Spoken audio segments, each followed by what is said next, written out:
nada más se queda Natalie. Bueno, de hecho la apagas y después la enciendes Sí, cuando se vaya a terminar el video. Ahorita buenísimo. lo que voy a hacer es iniciar y vamos, después de 20 minutos, perdón, de 20 segundos, vamos a iniciar ya el video. Ok, Porque buenísimo. estuve observando que como tengo una sesión abierta como invitado, inició el video y inició después de casi, inició la transmisión a la mitad del video. Entonces vamos a esperar un poquito más. Ok, súper. ¿Ya estamos preparados, Jesús, con el video? Sí, ya. Perfecto.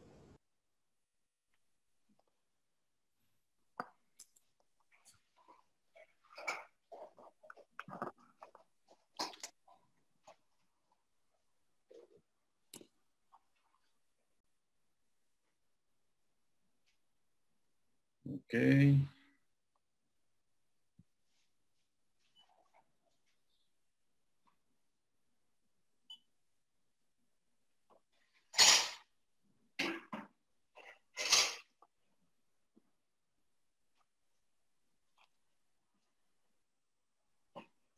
Listo, Jesús. Ya la voy a iniciar. Cuentas 20 segundos, ¿vale? También porfa que todos chequen que están apagados sus micrófonos. Gracias. Te iba a decir eso. Gracias, Gonzalo.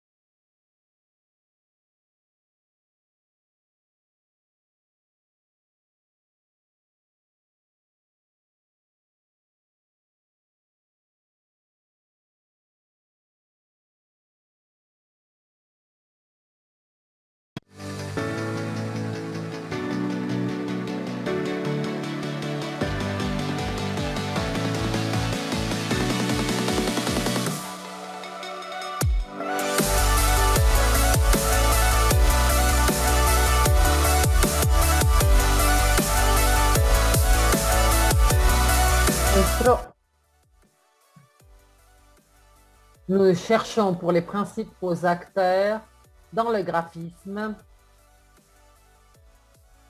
dans le design éditorial, dans le design textile et de mode, dans les médias interactifs, dans les médias audiovisuels, dans les arts de la scène. Nous voulons promouvoir des synergies et explorer des opportunités d'investissement du Canada au Mexique et vice-versa. Ce projet sera coordonné par le Centro et par SIEC.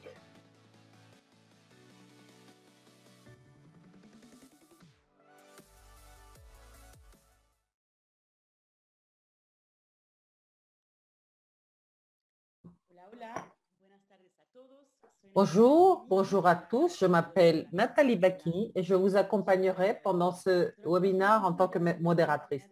Pendant ces dernières années, j'ai eu l'opportunité de travailler avec le Canada et le Mexique dans le domaine du marketing avec des entrepreneurs de l'industrie créative des deux pays. C'est un honneur de faire partie de ce panorama de l'industrie créative. C'est un projet où Centro a été sélectionné pour faire une cartographie de la scène créative nationale et de l'industrie créative, comme le graphisme, le design éditorial, textile, en mode, ainsi que les médias interactifs, médias audiovisuels et les arts de la scène. Cette cartographie sera utile afin de promouvoir des synergies, explorer des opportunités d'affaires pour les entreprises canadiennes dans l'écosystème créatif du Mexique. Aujourd'hui, nous continuons avec un cycle de webinaires dirigé aux entreprises canadiennes intéressées par connaître le marché de l'industrie créative mexicaine à travers des conversations avec des experts créatifs mexicains. Il est important de savoir que la langue officielle de ce séminaire est l'espagnol, mais avec une traduction simultanée vers le français et vers l'anglais. Donc, à la fin, nous allons avoir un espace de questions et de réponses sur le chat pour que vous puissiez poser vos questions et nous allons consacrer 10 minutes à la fin pour répondre à tout ceci. Donc, vous pouvez poser vos questions tout au long de la session. S'il vous plaît, commençons cette grande conversation, non sans remercier les représentants du gouvernement du Canada pour leur présence. Merci à Sacha Levasseur-Rivard, conseiller en affaires publiques, éducation et culture de l'ambassade du Canada au Mexique. Sois le bienvenu, Sacha. Merci beaucoup, Nathalie. Vous m'entendez bien? Oui, parfait. Je m'appelle Sacha Levasseur, je suis en charge des affaires publiques à l'ambassade du Canada au Mexique. Merci d'être avec nous aujourd'hui et bienvenue à la 4e édition d'une série de webinaires qui est organisée par l'Université Centro grâce à l'appui financier du ministère du Patrimoine canadien et puis en collaboration avec nous, bien entendu, à l'ambassade du Canada au Mexique. L'objectif des séances est d'offrir une information de qualité sur l'état du marché mexicain aux entreprises qui souhaitent y développer des affaires. Et cet effort fait partie, bien entendu, de plusieurs initiatives et de services offerts par le Service des délégués commerciaux du Canada afin d'appuyer nos entreprises dans le développement de marchés à l'international. Today, we will be focusing on the audio-visual sector, one of the strongest and most consolidated creative industry sector in Mexico. In 2019, so Le right secteur créatif du Mexique est le secteur le plus consolidé. Nous avons eu l'occasion de voir beaucoup de films dans différents types de formats. Et même si la COVID-19 a constitué un défi particulièrement fort pour l'industrie filmique, les services de production et de distribution en ligne ont connu une récupération significative tout au long des derniers mois. Il y a un nouveau plan du gouvernement fédéral pour soutenir l'industrie filmique et 200 millions de dollars ont été investis dans les productions mexicaines et l'action de Univision et de Televisa. Televisa est l'entreprise la plus grande des médias en langue espagnole, a été importante. Ou Ernesto Miranda, notre délégué commercial pour les industries créatives à l'ambassade, pour toute question ou suivi sur la présentation d'aujourd'hui. And finally, stay tuned as the complete report on creative industries prepared by Centro will be published over the summer and will for sure include all the ideas and reflections of today's discussion. Muchas gracias a todos y todas. Vous pourrez voir par la suite tous les commentaires qui auront été émis. Nous allons commencer avec un professeur de Centro qui va nous donner un panorama général de ce qui se passe au Mexique. Fernanda, tu as la parole. Merci Nathalie. Bonjour à tous. Dans cette première intervention, nous allons montrer un petit peu les données que Sacha a déjà commencé à mentionner concernant le marché audiovisuel du Mexique. Nous savons que l'audiovisuel contribue de 36,8% au PIB. Nous savons aussi que ce secteur audiovisuel a grandi de 5,6% ces dernières années et définitivement, disons que la question technologique et les nouvelles plateformes qui existent au Mexique et les possibilités de distribution ont énormément élargi le champ de l'audiovisuel. Particulièrement aujourd'hui, j'aimerais qu'on se centre davantage sur la relation des narratives entre le Canada et le Mexique. Sachant que le Mexique a un potentiel énorme de croissance, pendant toutes ces années, toutes ces dernières décennies, le Mexique a été très fort. Le Mexique a été toujours un pays audiovisuel très fort. Au niveau du cinéma, le Mexique se présente dans les grands festivals internationaux. Le cinéma mexicain et toute la production audiovisuelle mexicaine a une place importante au niveau mondial. Donc, nous pouvons nous demander quelle pourrait être la relation possible et la croissance qu'on pourrait avoir en termes de ce que le Canada et le Mexique pourraient utiliser. Disons que dans notre deuxième intervention, on en parlera davantage de cela. Nous allons inviter les autres invités à parler de cette relation. Vous voyez ici les chiffres. Je pense que parfois, ce n'est pas la peine de les répéter à voix haute, vous les voyez là, mais disons que les importations et les exportations du Mexique et du Canada, eh bien, on voit clairement que le Mexique importe 99,7% et exporte vers le Canada aussi quelques contenus audiovisuels. Pour le broadcasting, le Mexique importe 56,6 et exporte 1,6. Ces chiffres sont importants parce que cela veut dire que le Mexique a encore la possibilité de trouver de nouveaux marchés où ces narratives et ces histoires pourront être vues et distribuées dans d'autres pays. Je pense que c'est là un point significatif qu'il faudrait prendre en considération. D'autres données qui sont importantes, c'est qu'au Mexique, pour penser à tout le cinéma et les produits audiovisuels canadiens, le Mexique, en plus d'avoir 126 millions d'habitants, a 955 complexes où l'on peut voir les films.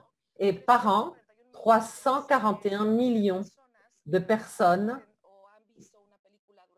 ont vu un film tout au long d'un an. Cela veut dire que le public mexicain en général est un public qui est très intéressé à voir des films, des séries, des émissions de télévision. Ceci, pour le marché canadien, je pense que c'est fondamental. C'est-à-dire que vous devez savoir que nous sommes le 4e pays, disons, avec le plus de tickets vendus au niveau mondial avant la pandémie. Et avec la pandémie, définitivement, l'exposition aux plateformes numériques a été énorme. Disons que de plus en plus, il y a des gens qui achètent des accès à des plateformes comme Netflix, Claro Video ou d'autres plateformes de contenu. Par ailleurs, l'on sait que le Mexique a 168 festivals de cinéma.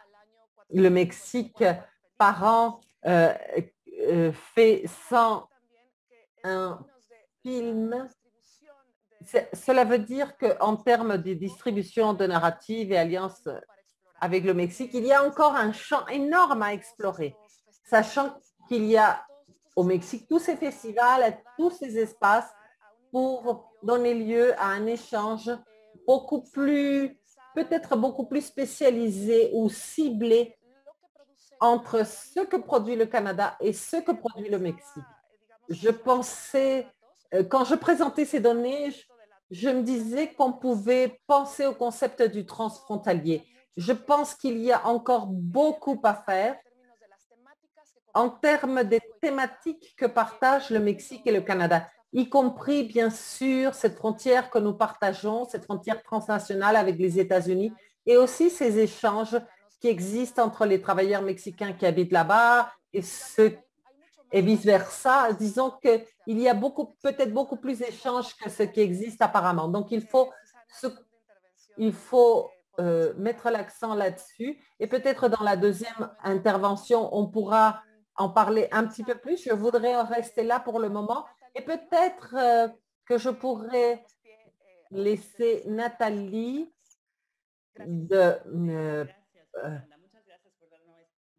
diriger nos invités. Merci, Fernanda. À partir de ces considérations que tu viens de partager, j'aimerais bien que chacun de nos invités nous partage à partir de son expérience ce qui caractérise le secteur des médias mexicains et quelles sont ses nécessités. Pour cela, nous allons céder la parole à Elena Fortes, cofondatrice d'Ambulante et de No Fiction, une compagnie de production. Comment est positionné le Mexique au niveau des festivals du cinéma?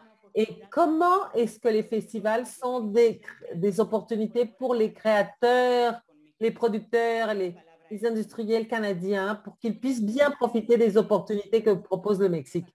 Merci. Merci à tous ceux qui nous accompagnent. La quantité de festivals qui existent aujourd'hui n'est comparée aucunement à ceux qui existaient quand j'ai commencé dans le monde des festivals en 2005. Quand on a commencé Ambulante, il y avait 6 festivals et maintenant, comme Fernanda l'a dit, il y en a 168. Et je pense qu'en grande mesure, cette explosion de festivals est due à une nécessité qui continue à être importante aussi dans un panorama virtuel de plateformes. Et il y a tout ce qui est la diversification de contenu et aussi l'explosion de médias alternatifs. Je pense que partout en Amérique latine, nous avions vécu un contexte assez monopolisé quant aux possibilités d'exhibition d'écran pour les films, mais et même des écrans, étant donné les algorithmes des plateformes. Mais tous ces festivals, ce qu'ils cherchent, c'est de créer des publics, d'atteindre des publics différents et de créer différents contenus. Dans le cas d'Ambulante, l'approche a été le documentaire, mais partant de l'hypothèse qu'il existait un public pour le documentaire et qu'il fallait littéralement se déplacer pour accéder à ce public. Donc, le travail de 2006 jusqu'à présent a été de développer des stratégies pour atteindre des publics et même pour transcender le domaine cinématographique et culturel et pour unir l'exhibition de films avec les cyclistes, par exemple, pour ne donner qu'un exemple, ou avec la musique. C'est-à-dire qu'il faut créer toutes sortes d'activités qui pourraient relier les différentes disciplines, non seulement à l'intérieur de la culture ou de la discipline. Et le public, tout du moins dans la période où j'ai été là, de 2006 à 2016, il y a eu une augmentation de plus de 650% pour le documentaire. Et il y a beaucoup de festivals, chacun a développé son identité et cette identité a eu aussi des répercussions importantes au niveau global. Il y a des festivals au Mexique qui ont une composante importante de marché, par exemple concernant le marché américain où il y a une opportunité de vente de films. Il y a d'autres festivals comme dans le cas de Ambulante, ce sont des festivals qui sont destinés à chercher des publics et à mettre en contact les créateurs et les audiences. Ce n'est pas comme d'autres festivals qui sont dirigés à l'industrie. Donc, cette diversité est importante parce que pour la diversité qu'il peut y avoir dans les critiques, les producteurs, les créateurs, dans le contexte du Mexique. Et maintenant, avec les plateformes, et bon, avec la pandémie, bien sûr, il y a eu un changement très important. Un changement important, ça a été d'essayer de trouver comment s'adapter sans perdre l'essence des festivals qui finalement constituent une rencontre collective devant un grand écran que je vais toujours défendre malgré cette pandémie. Et puis, nous pouvons profiter de tous les outils virtuels qui existent pour atteindre d'autres publics et pour créer un autre type de rencontre. Donc, je pense que cette année sera critique aussi pour le futur des festivals et comment ils s'adaptent dans ce nouveau contexte et comment on crée des nouvelles opportunités dans ce nouveau contexte pour les professionnels de l'industrie et des créateurs ailleurs dans le monde. Et pour revenir à la diversité, je pense que cette offre de contenu et cette diversité dans l'offre constitue aussi un défi. Un des défis les plus grands que nous avons en tant qu'industrie, c'est comment refléter cette diversité qui existe derrière la caméra, parmi les créateurs. Comment refléter ça dans les festivals, dans les rencontres? Je pense qu'on en discutera un peu plus tard dans cette même session. Eh bien, merci beaucoup, Elena, pour ton intervention si importante. Nous avons aussi la présence de Fernando Robsar, cofondateur et directeur créatif de Lemon Studios. Fernando, sois le bienvenu. Nous sommes intéressés par connaître un panorama général de la production et la distribution de contenu à travers les plateformes numériques. Nous savons que c'est un secteur en pleine expansion. Alors, comment considères-tu que le Mexique est positionné au niveau mondial et de quelle manière nous sommes un point stratégique pour accéder au marché hispanoparlant? Merci beaucoup. J'entendais Elena et tout d'un coup, j'ai plein de souvenirs qui me viennent à l'esprit quand on pense à la situation qui qui existait il y a 20 ans, c'est un autre monde. Quand on a commencé, on faisait 100 films par an, alors que maintenant, on fait 220 films par an. Netflix a maintenant investi 320 millions de dollars sur des productions au Mexique, qui peuvent être originelles ou des productions qui sont filmées au Mexique. C'était incroyable. Par ailleurs, HBO Max vient d'annoncer que pour cette année, la suivante, il y aura 100 productions originelles au Mexique et en Amérique latine dans les 2 prochaines années avec Amazon, Apple, d'autres plateformes. Je pense que ce que nous avons maintenant, c'est cette opportunité que nous avons souhaitée au Mexique depuis très longtemps, qui est que notre cinéma soit visible partout dans le monde. Maintenant, effectivement, une série mexicaine, Qui a tué Sarah, a été en premier lieu dans 40 pays, y compris des pays latino-américains, hispano-parlants, mais aussi du monde entier. Alors, comment est-ce que je sens en ce moment le panorama, l'industrie? Eh bien, définitivement, dans son meilleur moment de toute son histoire.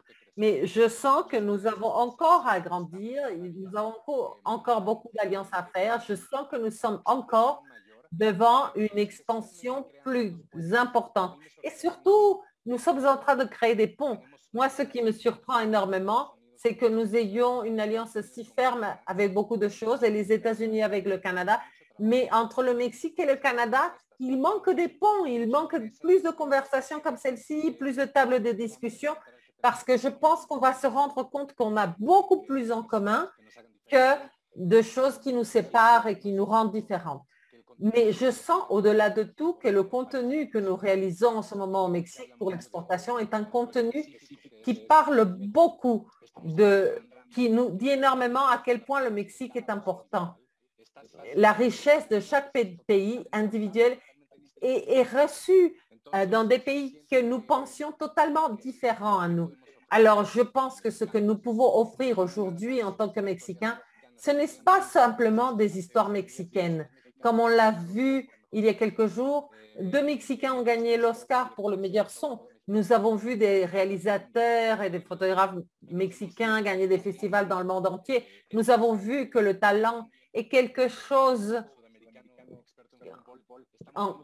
comme équipe sud-américaine qui importe et qui exporte du football, c'est-à-dire qu'on importe et exporte du talent.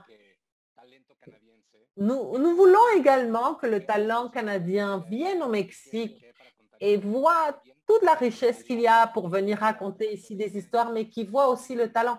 Ça fait 20 ans qu'on est là avec ce niveau de professionnalisation, avec cette envie de raconter de nouvelles histoires. Alors, je pense que le mieux est à venir pour tous les pays qui font du contenu et qui l'exportent à travers des plateformes numériques.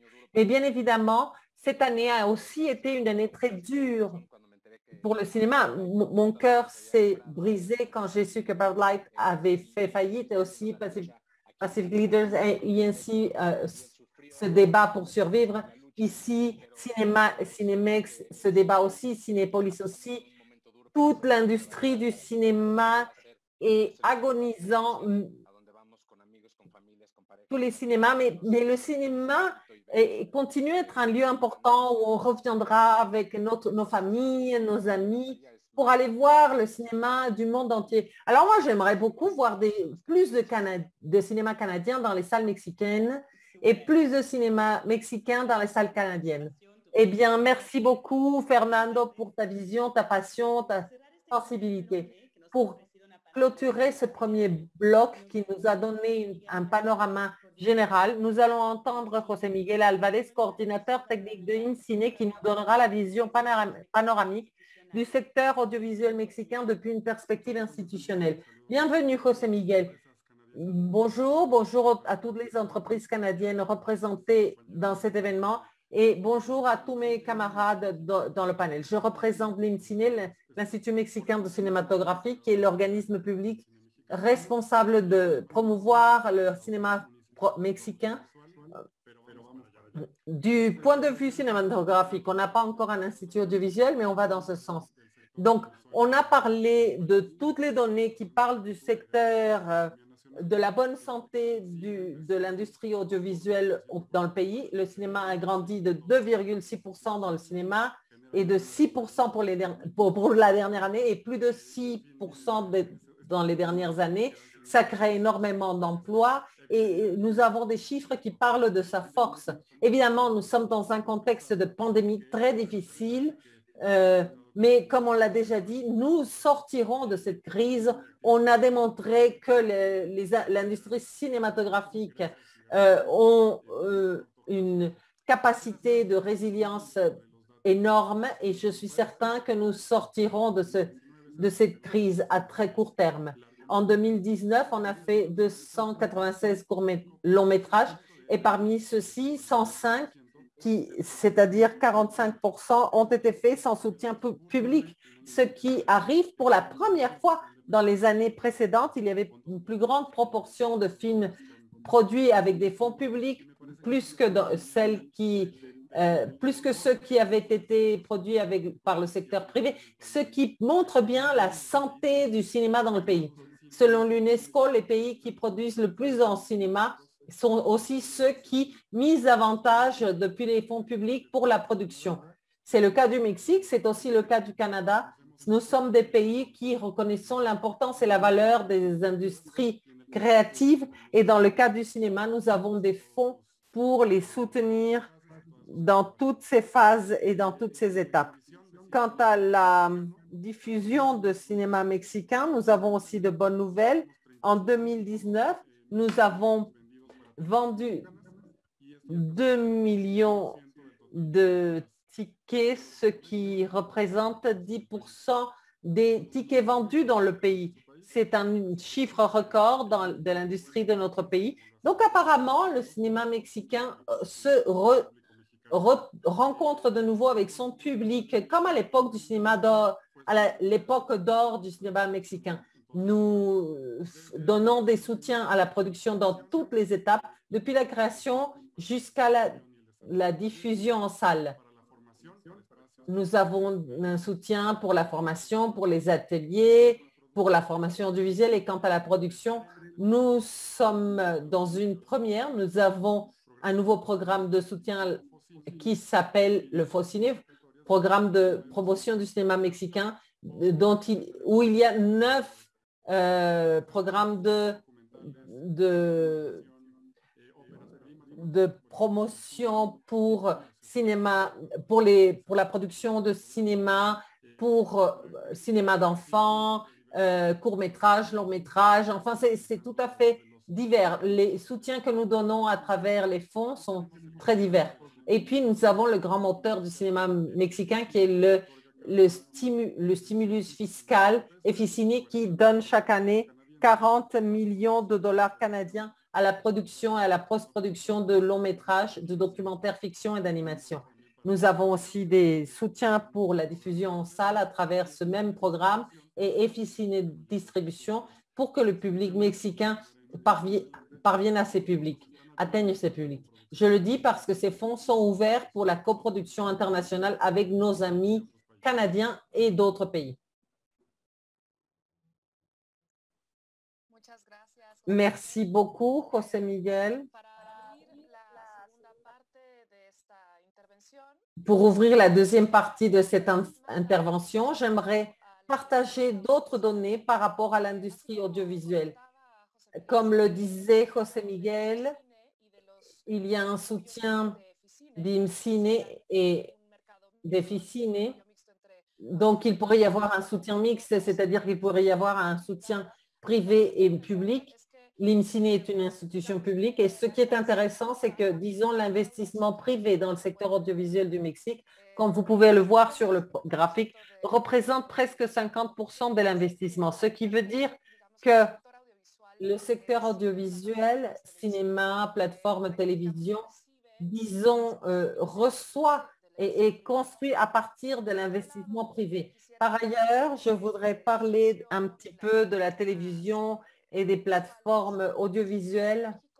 Le Mexique, historiquement, est, disons, un des pays avec le plus d'audience non seulement en termes de millions, mais parce qu'on aime beaucoup voir la télévision et le cinéma. Je pense que nous sommes une culture complètement audiovisuelle. La télévision est un service qui estime que 90% des foyers au Mexique ont un accès à la télévision ouverte. 50% de l'audience télévisuelle consomme aussi de la télévision privée. Televisa et TV Azteca sont historiquement deux des groupes les plus forts au niveau latino-américain. Et surtout, je pense que le Mexique, définitivement, constitue l'entrée au public hispanophone. Grâce à Televisa, TV Azteca et l'importation et l'exportation vers le sud du continent, et aussi à partir de l'entrée des plateformes. Le Mexique, comme l'a bien dit Fernando, le Mexique est un espace qui a une grande audience, mais il est aussi le pays qui ouvre vers le sud. C'est une porte très importante vers l'Amérique latine. Et on voit ici que 92% de ceux qui sont inscrits à des plateformes au Mexique, Chine, Brésil, Chili, Argentine, Colombie, etc., 70% parmi ces gens indiquent qu'ils ont au moins une plateforme de plus en 2020. Donc, c'est un marché en expansion. Et là, je veux inviter Elena à nous parler un peu de tout cela, comment est distribué l'achat aux plateformes Netflix 93%, Claro Video, YouTube, Amazon Prime et Blim sont les plateformes les plus fortes en ce moment en termes de plateformes numériques. Maintenant, en ce qui concerne la manière où on peut échanger, quels sont les nouveaux espaces qu'il y a d'échange de produits, de production, eh bien, j'aimerais inviter Elena à ce qu'elle nous parle de son projet de non-fiction, qui est son projet plus récent, en plus de Ambulante, parce que maintenant, elle a un nouveau projet. Donc, Elena, tu as la parole. Parle-nous de ce nouveau projet. Merci beaucoup. Eh bien, ce projet est une expérience en fiction et documentaire. D'une certaine manière, on est tous sortis de notre zone de confort parce que Luis Palacios, le directeur, avait toujours fait des films de fiction, même s'il mettait en place des stratégies de documentaire parfois, surtout pour la présentation des acteurs. Et pour moi et pour Daniela, qui avons fondé des événements de non-fiction, ce sera notre premier travail dans la fiction. Le point de départ, c'était d'essayer de profiter d'un contexte au Mexique. On s'est centré sur la police, qui est le maillon le plus faible dans les institutions mexicaines. Et nous avons des antécédents très graves concernant l'activité policière et le non-respect des droits de la personne. Donc, nous sommes intéressés par suivre ce que fait la police. Donc, nous suivons l'histoire d'amour de deux agents de police, un homme et une femme, et nous voyons comment ils abandonnent les forces policières. Et d'un autre côté, les acteurs se sont préparés pour représenter deux policiers. Ça a été quasiment une formation policière. Ils ont accompagné des policiers dans les rues pour comprendre ce que c'est que d'être policier au Mexique. Et il y a bien sûr un jeu de représentation et de rôle. Ce film nous a pris 5 ans. On est encore en train de finir ça, même si on l'a déjà présenté au Festival de Berlin. On a commencé le parcours des festivals hybrides, présentiels et numériques. Netflix a pris le film presque fini. On a vendu le film comme un originel de Netflix et nous pensons que la portée de, parce que la portée de Netflix est bien supérieure à celle d'autres plateformes et aussi parce que nous voulons commencer à diversifier les contenus et les narratives.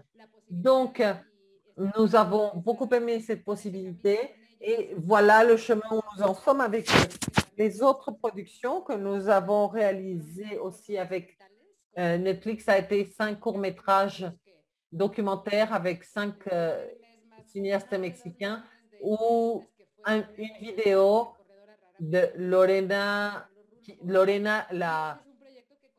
la femme Raramuri qui courait, a eu plus de 12 millions de vues en dehors du contexte de la plateforme. Peut-être que ça n'aurait pas eu la même portée, même si ça s'était présenté dans tous les festivals du monde. Donc, les plateformes sont très importantes. Et je pense aussi qu'une chose qui a contribué à créer un public, à ne pas catégoriser et diviser le documentaire et les autres contenus. C'est très important. Cette division a joué contre le genre du documentaire. Donc, on ne veut plus que diviser le public. Et par ailleurs, sur Netflix, il y a un projet de Same Family, un projet sur une famille qui opère une ambulance, qui gère une ambulance au Mexique. Et bon, nous sommes complètement ouverts aux possibilités de coproduction avec le Canada.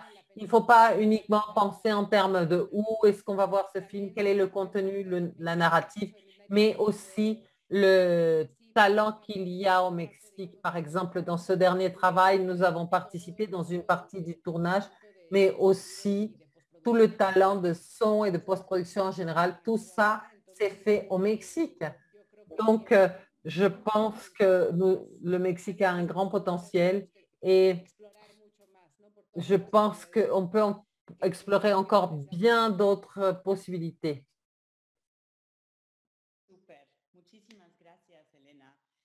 Merci beaucoup, Elena. Ton projet et le potentiel est incroyable. Merci beaucoup de parler de tout ça. Et je pense que la meilleure manière de donner du potentiel au deuxième bloc, et je pense qu'il faut raconter des histoires de succès. Donc, nous allons demander de nouveau à Fernando, directeur de Lemon Studios, de nous raconter quelques histoires pour motiver nos auditeurs et les entreprises canadiennes. Bien sûr, je pense que le marché de l'industrie cinématographique mexicaine est déjà un cas de succès. Je suis très heureux de voir que 10% des tickets vendus vont au cinéma mexicain. Ce pourcentage était inimaginable il y a peu de temps. Même nous, on n'y croyait pas. On pensait qu'on ne pouvait jamais demander plus de 2 ou 3, maximum 4%. Que se passe-t-il au Mexique? Il y a un changement. Moi, je donne des cours à Centro. Je donne des cours aux jeunes aspirants. Et ce que je vois chez eux, c'est ce que je ne voyais pas dans ma génération. C'est que eux, ils grandissent avec ce contenu. Et c'est que les élèves du CCC ou du CUEC ou du Centro, ce qu'ils commencent à comprendre, c'est que le talent existe, qu'on n'est pas obligé de regarder vers l'extérieur pour chercher le talent. Nous avons le talent et nous proposons ce talent au monde. Alors, je coïncide complètement avec Elena dans le sens où une production canadienne pourrait venir au Mexique chercher un spécialiste de son mexicain, pas parce qu'il est mexicain, mais parce qu'il est bon, il est très fort dans ce qu'il fait. On pourrait penser, bon, si ça va se filmer au Canada, il faut le filmer là-bas.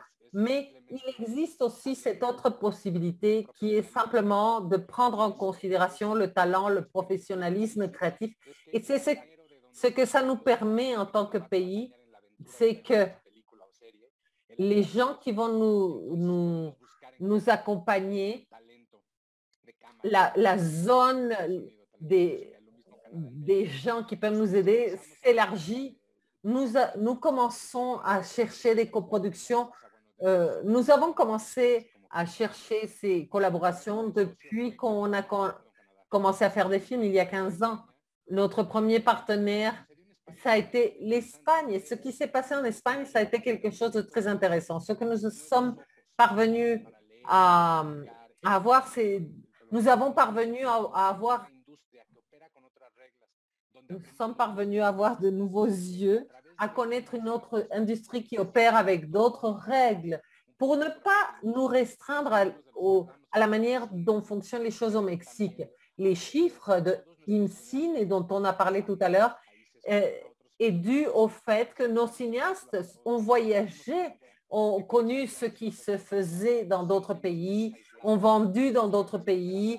On est moins isolé qu'avant, on n'est plus limité à la manière dont fonctionne notre gouvernement ou notre cinématographie. Donc, à partir de ces collaborations avec l'Espagne dans les années 2000, on s'est rendu compte qu'on pouvait cofinancer des projets, les rendre plus rentables, partager le risque avec d'autres pays et rejoindre et convoquer le talent devant la caméra pour un contenu fort local pour pouvoir avoir deux premières en termes de football. C'est comme si on avait 2 stades et 2 publics et on pourrait être chez nous en même temps dans 2 espaces différents. Maintenant, avec les plateformes, tous les projets que fait le Mexique pour les plateformes sont des alliances internationales. Aucune de ces plateformes n'est purement mexicaine. Voyons ce que fait Televisa avec Univision, mais même dans ce cas-là. Donc, ce que je sens, c'est que dans ces alliances internationales, ce que nous parvenons à faire maintenant, c'est de continuer à faire ce que nous faisions déjà. Le succès qu'avaient déjà les séries mexicaines dans le monde entier ouvre la porte pour que quelqu'un au Canada puisse penser qu'un projet mexicain parviendrait à une première place dans les plateformes de pays ou dans des continents qui n'ont rien à voir avec le Mexique ou qui semblent ne rien avoir avec le Mexique. Et dans ce sens, je pense que cela devient très intéressant. Nous, avant le monde des plateformes, on travaillait avec HBO aux États-Unis. Pendant 4 ans, on a fait une série de 4 saisons, Monsieur Avila, et c'était une série que personne ne voulait faire au Mexique à cette époque-là, parce qu'au Mexique, il y avait uniquement Televisa et TV Azteca qui faisaient de la télévision ouverte, et c'était difficile de trouver un espace dans ces 24 heures parce qu'on était en concurrence avec tout le reste de l'industrie. Mais maintenant, avec les plateformes, c'est l'audience qui décide que voir, quand le voir. Et je pense que ça, c'est un grand avantage pour les producteurs et les créateurs du monde entier. Avec Monsieur Avila, ça a été une grande surprise. Ça a été une collaboration entre le Mexique et l'Argentine. Nous avons fait une série qui a gagné un Emmy international, pas dans la catégorie de série latino-américaine, mais dans la catégorie meilleure série de prime time aux États-Unis. C'est bizarre, non, qu'une série écrite en Argentine, filmée au Mexique et obtenu le plus grand succès de prime time aux États-Unis. Donc, chaque film, chaque série est une nouvelle opportunité d'alliance, de mettre à l'épreuve notre talent, nos connaissances acquises tout au long de notre carrière. Alors, je serais très enthousiaste pour travailler avec le Canada, pour trouver des coproductions, pas forcément dans les espaces les plus classiques, parce qu'il faut comprendre que nous sommes 2 pays très créatifs qui misent sur la création, sur l'éducation, sur ces histoires et qui ont encore beaucoup de choses à raconter dans tous les formats. C'est très intéressant. Alors, quelle meilleure preuve de succès que cette rencontre elle-même, que le fait de vouloir cette conversation. Notre simple réunion ici est déjà un cas de succès pour nos 2 pays. Eh bien, merci. Oui, effectivement, il y a des milliers de possibilités. Je suis certaine que notre audience est très enthousiaste aussi. Rappelons que nous arrivons à la fin de cette conversation. Donc, si vous avez des questions, commencez à les écrire dans l'espace de questions et réponses pour que nous ayons une conversation plus interactive. Entre-temps, bon, on arrive à la fin de cette conversation et je voudrais demander à José Miguel de nous parler des modèles de collaboration et de coproduction qui peuvent être établis au Mexique pour soutenir la croissance du Mexique dans les médias audiovisuels. Donc, je t'invite encore une fois, José Miguel. Merci, Nathalie. Je suis très heureux d'entendre mes collègues. Quant à la coproduction, eh bien, certainement, c'est aussi quelque chose qui se développe. Nous, les Mexicains, on s'est rendu compte que le monde est devenu petit en termes de coproduction et que les coproductions internationales favorisent les projets et leur financement, mais aussi les possibilités de production et de diffusion. Par exemple, en 2019, nous avons eu 42 coproductions internationales et dans d'autres années, on était arrivé. Bon, on l'a fait avec 26 pays, qui est le coproducteur 1, ensuite l'Espagne et l'Argentine, parfois la Colombie. Et pour être franc, les premières places ne sont pas occupées par le Canada. Parmi 101 films mexicains qui ont eu des premières, il n'y a eu qu'une Canadienne, Fausto, qui s'est présentée en 2019. C'est un film réalisé par Andrea Guzman. Nous n'avons pas les données sur les coproductions de séries. Peut-être que toutes les séries sont des coproductions. Certainement, elles sont toutes des coproductions internationales. De 2009 à 2019, il y a eu 36 films mexicains qui ont été montrés au Canada. Le Mexique a des accords de coproduction avec 20 pays, avec le Canada, bien évidemment, mais aussi avec la France, la Suisse et 13 pays d'Amérique latine. Et nous faisons partie des Ibermedia, qui est ce programme ibéro-américain de soutien au cinéma. Le Canada est devant nous. Vous avez 53 accords de coproduction la dernière fois que j'ai révisé. Donc, vous avez déjà cette expérience de coproduction internationale. Et comme je l'ai déjà dit, il y a des fonds publics de 800 millions de pesos par an, 50 millions canadiens, et qui sont ouverts à la coproduction internationale et qui admettent des réalisateurs du talent international. C'est-à-dire que ça peut être un projet réalisé par un Canadien, mais qui obtiennent des fonds mexicains. La table est servie. Nous avons un accord de coproduction Mexique-Canada signé en 1991. Je vous invite à en prendre connaissance. Comme vous le savez, les accords de coproduction facilitent le fait que les films acquièrent la nationalité des deux pays et donc obtiennent tous les bénéfices pour les films nationaux. Dans ce cas, comme pour les autres, le minimum pour chacune des parties est de 20% et 80% au maximum. C'est ouvert pour tous les citoyens des deux pays, mais aussi pour les citoyens permanents de ces pays. Ça peut se faire en anglais, français ou en espagnol.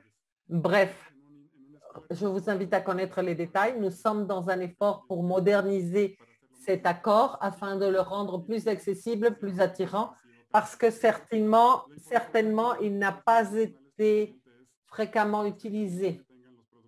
Ce qui est important, c'est l'approche, la proximité entre les travailleurs de cinéma des deux pays, les rencontres entre réalisateurs, etc. Nous essayons d'organiser des rencontres, des festivals de marché, etc. Espérons que vous pourrez nous rencontrer pour créer des alliances et des collaborations à travers le Canadian Media Fund ou à travers des IMCINE. Nous avons un répertoire de producteurs, donc révisez-le pour vous mettre en contact avec les producteurs des deux pays. Nous avons aussi une collaboration internationale avec le Canada dans d'autres termes. Nous avons un mémorandum avec le Canadian Fund.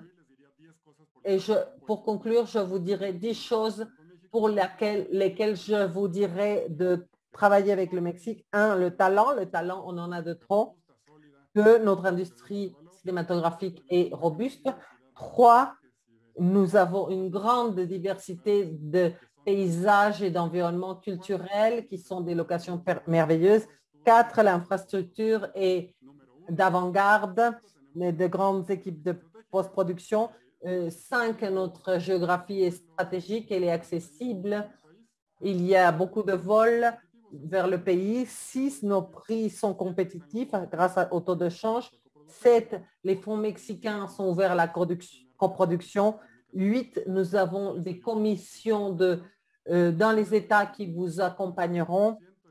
9, les taxes sont de 0%, c'est-à-dire ce qui sera dépensé au Mexique ne créera pas des taxes. Et 10, le programme ATA permet d'importer de l'équipement. Donc, voilà, espérons qu'il y aura plus d'opportunités de coproduction entre le Canada et le Mexique.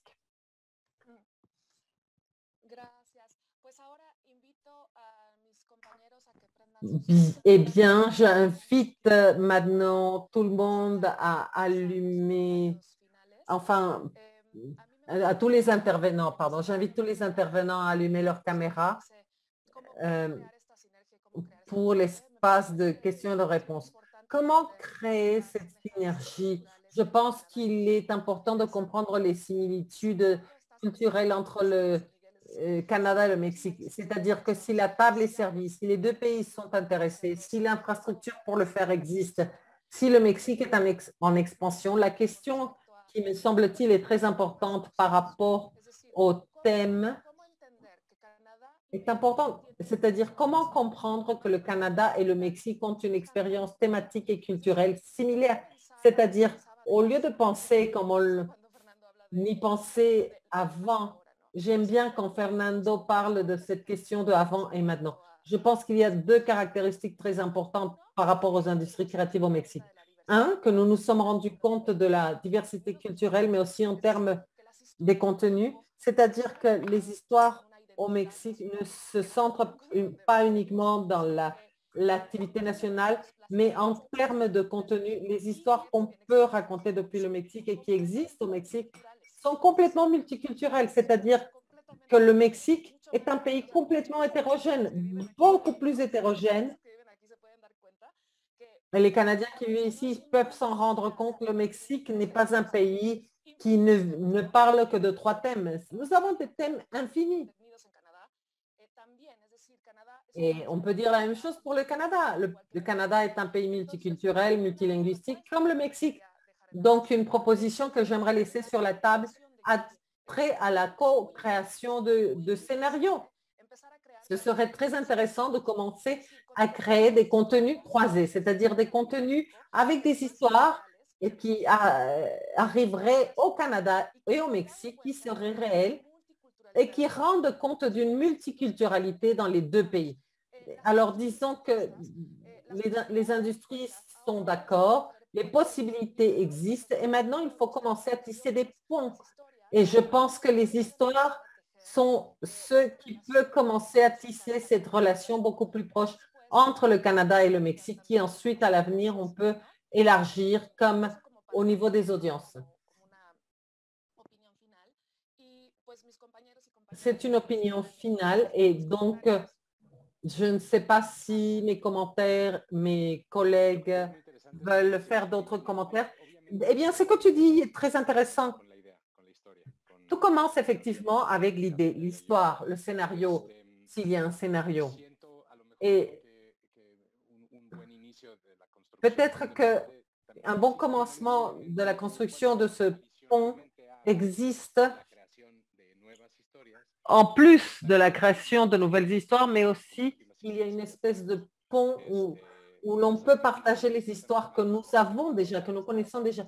Pas forcément celles qui sont déjà filmées. Je parle de toute cette énorme quantité de scénarios qu'on a déjà écrits et qu'on a laissé dans un tiroir parce qu'on pense que l'industrie ne va pas en vouloir. Et peut-être qu'on a besoin de plus de yeux, de nouvelles opinions. Cette année, j'ai écrit 2 séries avec des salles d'écriture complètement virtuelles. Et nous avons eu des salles Mexique, États-Unis, et les 2 salles ont été un énorme succès créatif parce que même si le premier jour, on se disait, mais comment on va faire pour créer de la créativité à travers un écran, de manière virtuelle. Nous nous sommes rendus compte que c'est possible à distance. Avant, nous avions une frontière qui avant nous faisait tellement peur, qui était tellement difficile à traverser. Mais aujourd'hui, cela n'existe plus. Alors moi, j'aimerais savoir s'il existe une banque de scénarios canadiens comme une espèce de blacklist où je pourrais, moi, en tant que créateur mexicain, rentrer et chercher par genre. Et peut-être que je pourrais trouver des scénarios qui flottent par là et qui sont en quête d'une maison. Moi, j'ai trouvé des scénarios incroyables à travers en ligne. Et je pense qu'il pourrait y avoir là un bon début de conversation. Si no les gusta, está bien. Si vous n'aimez pas, c'est pas grave. Hein? Si vous n'aimez pas mon idée, c'est pas grave. Perdón, Excuse-nous, c'est que je vois que le temps se termine. Nous sommes à 6 minutes. Fernando, je ne sais pas si tu veux rajouter quelque chose à ce que Fernando vient de dire ou alors nous passons aux questions. Oui, passons aux questions. Je voudrais rappeler aussi à tous ceux qui nous écoutent que vous recevrez un rapport avec tous les chiffres qui ont été mentionnés. Et il y a une des questions qui est pour Fernando. Est-ce que tu crois que les collaborations peuvent se faire au niveau de la production ou du contenu? Mais pour tout, absolument pour tout, pour le contenu, pour l'idée, pour le scénario, pour la musique. On ne sait jamais où va commencer un projet. Quelle est la source d'inspiration d'un projet? Ça peut être une chanson, une anecdote de film. Et ça existe dans le monde entier. Donc, ce que nous cherchons, ce que nous voulons faire, c'est de trouver une communication pour ces sources d'inspiration. Bien sûr, ça peut exister partout, y compris dans les médias traditionnels. Si vous voulez filmer dans les Caraïbes, nous avons des plages de Caraïbes au Mexique. Mais il y a beaucoup à offrir. Et quelles sont les autres productions que vous considérez représentatives de notre pays pour ces dernières années, en plus de celles qui ont été déjà mentionnées? Elena, s'il te plaît. Moi, je ne voudrais pas en signaler une seule. Oui, il y a une certaine fixation justifiée avec Cuarón, Iñárritu et Guillermo del Toro. Mais bon, ça fait 3 décennies avec une fixation sur ces 3 cinéastes, alors qu'il y en a beaucoup d'autres. Alors moi, je soulignerai d'emblée le film de Natalia Almada, qui a fait Luceros Landias Bien, de Alejandra Márquez, Alfonso de Luis Palacios et Tatiana Hueso, qui a déjà commencé à travailler dans la fiction avec son dernier film. Il y en a beaucoup, mais bon, mon commentaire, c'est que je veux vraiment souligner qu'il y a d'autres cinéastes à part ces 3 cinéastes qui sont si connus. Il y a eu une émergence d'autres cinéastes ces dernières années et qui peuvent avoir une projection non seulement nationale mais internationale. Parfait. Il y a 2 autres questions. Quels sont les avantages que vous identifiez pour la collaboration entre le Mexique et le Canada en termes d'un nouvel accord commercial Mexique, États-Unis et Canada? Pues, seguramente en términos de comercio, de traslado. En termes de commerce, de déplacement de personnes, de biens et de produits, ce qui est important, c'est la volonté de collaborer.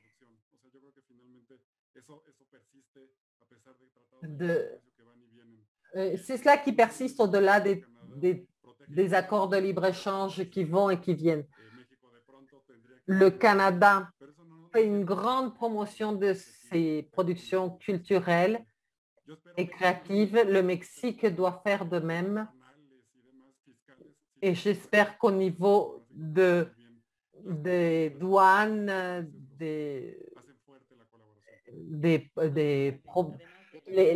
j'espère que les barrières disparaîtront. Moi, j'ai une question.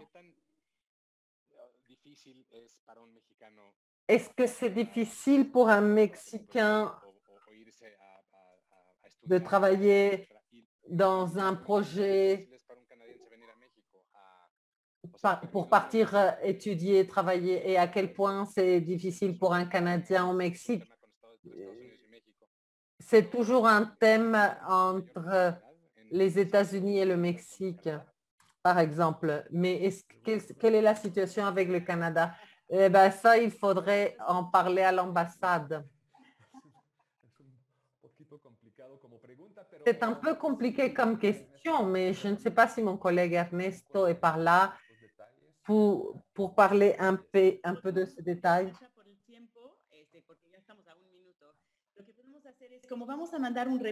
Bon, nous n'avons plus beaucoup de temps, mais comme on va envoyer un rapport à la fin, on peut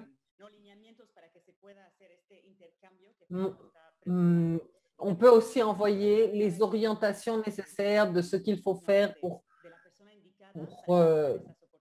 explorer ces opportunités et un contact à l'ambassade qui vous accompagnera dans tout cela. Parfait. Et donc, nous passerons à la dernière question. Et j'adore ça parce que je pense que tout le monde adore le talent. Et c'est incroyable parce que c'est très vrai. Et Soyla demande, elle dit, je coïncide avec vous tous quant à la coproduction. Elle demande de quelle manière on travaille pour rétrécir la collaboration entre les universités mexicaines et canadiennes qui proposent de la formation et où il y a beaucoup de talents qui pourraient obtenir de très bons résultats. C'est une question pour l'ambassade du Canada, mais aussi pour les universités. À quel point est-ce qu'il y a des collaborations au niveau universitaire? Eh bien, rapidement, dans un échange entre professeurs de cinéma, justement, nous étions en train de parler entre nous pour préparer cette réunion. Tout du moins, dans Centro, il n'y a pas de programme d'échange spécifique entre les universités canadiennes et Centro. Et ce serait justement comme un espace pour commencer à penser à tisser ces ponts, pour commencer depuis la création de scénarios, mais aussi depuis les échanges entre d'étudiants entre les universités. Donc, effectivement, il faudrait commencer à explorer à différents niveaux cette relation, commencer à la tisser pour qu'elle commence à s'épaissir. Mais on y pense, on commence à prévoir ça. Eh bien, merci beaucoup, Fernanda. Merci à tout le monde. On arrive à la fin de cette rencontre. Merci à tous les participants et à tous ceux qui se sont connectés dans ce webinaire qui aura lieu jusqu'à la fin mai. En cas de doute, nous avons les contacts de toutes les personnes qui nous ont accompagnés aujourd'hui. Ça a été fascinant, motivant. Et ces espaces de conversation vont aider les Canadiens à pouvoir comprendre l'industrie créative du Mexique et identifier les possibilités d'affaires. Donc, nous vous invitons au prochain webinaire qui portera sur le domaine éditorial. Merci beaucoup. Au revoir. Gracias.